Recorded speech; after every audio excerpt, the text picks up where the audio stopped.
Magandang araw mga tagapakinig, ako si Tiyaan at welcome sa Dear Chaji, kung saan nagbibigay ng boses ang iyong kwentong pag-ibig at pananampalataya.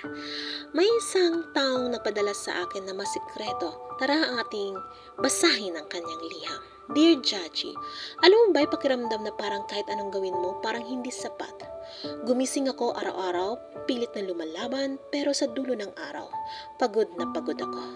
Parang hindi nauubos ang problema, trabaho, pamilya, pera at minsan kahit sarili ko, hindi ko na maintindihan. Gusto kong ngumiti pero totoo ba ako sa sarili ko? May mga gabing umiyak na lang ako na hindi ko alam kung bakit. Pakiramdam ko wala akong pupuntahan, walang makakaintindi. Minsan iniisip ko ano ba talaga ang silbi sa mundong ito. Jaji, paano ba bumangon ulit kapag hindi mo naman alam kung paano?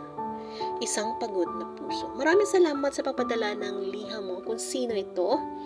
May mga oras na para na ang bigat ng mundo, di ba? Parang gusto mo lang mawala, magtago, sumuko, pero sumulat ka.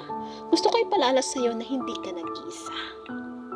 Bawat gabi may kasunod na umaga, bawat luha may kasunod na pag-asa. Kaya kung pagod ka na, pahinga ka muna. Hindi mo kailangan lutasin ang lahat ng problema sa isang araw.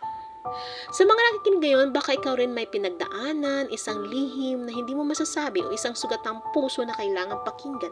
Sumulat ka lang dito sa Dear Chaji. Tandaan, may mga taong nagmamahal sa'yo kahit hindi mo sila nakikita at kung akala mong wala, nandito ako. Nandito tayo. Kasama mo ako sa laban na to. Hindi ka nag-iisa.